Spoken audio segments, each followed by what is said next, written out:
was so important watching looking the result the last week.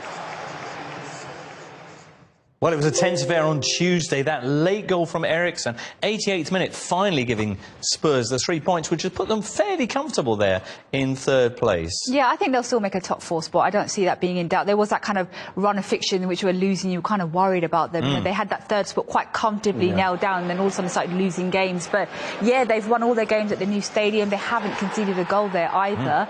They're looking really good there. I mean, Brighton were threatening to do what they'd done against Wolves. But Eriksen, you know, with the quality that he's got from outside the box, he unleashed that shot and he went in. So it was great. I saw that game, and he did try it a few times. You know, he did try it a few times, and in the end, you have to give Spurs credit as well, because they kept going. And it's not too long ago where you'd look at a Spurs team and that's a game they wouldn't win, but they won that game. And the fact is, I have got no doubt that Spurs will be in the top 4, and I've said that all season. Okay. They're not absolutely guaranteed it yet. They're looking quite comfortable. The thing that's not making Pochettino comfortable, as mentioned, is the injuries. And I think that the threadbare extent of their squad illustrated nicely on Tuesday by the arrival of Vincent Janssen to gasp of astonishment. I think everyone who'd forgotten he was actually still there. I did. He didn't have a squad number until this week. I know, and that's the way football can change around for some people. Right. You know, it wouldn't surprise me if now he plays now, nicks a couple of goals, and everything's forgotten. It would surprise me, Ian.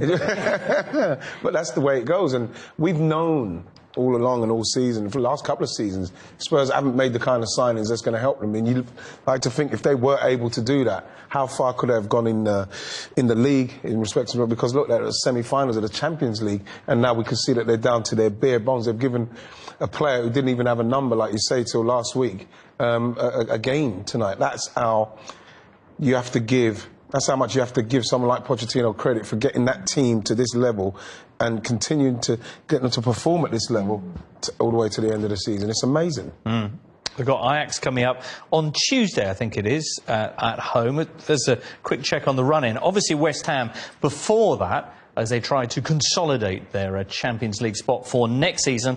But the continental competition then on Tuesday, Ajax and Son is suspended for that first leg against the Dutch side. Then away to Bournemouth, and they finish off back at home to Everton. So the fixtures don't look impossible, Vishali. No, they don't. I mean, Everton, obviously, they're back in form, so that could be a bit of a tough test for them, but they are home Spurs, so I expect them to win there. You just wonder against West Ham. It's the first London derby against West Ham at this new stadium. West Ham, they've been awful, actually, on the road, but they're going to have Javier Hernandez coming back into the side, and you just wonder how tough of a test it's going to be for Spurs if the Spurs players have got one eye on that game against Ajax. Right. You know, it's not going to be an easy game for Spurs. Still expecting to win that game against West Ham, but I think West Ham will actually score a goal. Yeah, you can't. Because West Ham, they love that thing of spoiling other teams in London. First team to beat Arsenal at the Emirates was, of course, West Ham. Yeah, and they have got the kind of players that can cause them problems. I watched them against Man United, and I know Man United may not be the best example, but West Ham were very impressive in that game, especially when Mikel Antonio came on. But you look at this Tottenham side, and you got to look at it and think, Vish, they've got a Champions League semi-final coming up. The next game, it's going to be very difficult for them to not be thinking of that. So this is one of those games where West Ham could probably go there and really get stuck into the team, and it won't. You know, Tottenham.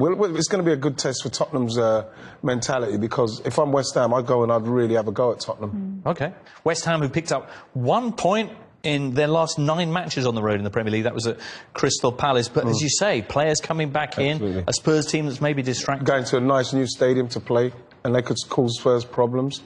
Yeah, I mean, this isn't going to be a foregone conclusion. All right. We'll get Ian's predictions on that and the rest of the weekend's fixtures in the final part of today's Premier League today. Right now, we're going to take another break, and then we'll be talking about a team who can't catch one on the road, Arsenal. They're back on their travels this weekend. They're going to be at Leicester. I think it's going to improve for Unai Emery. We'll discuss that after this.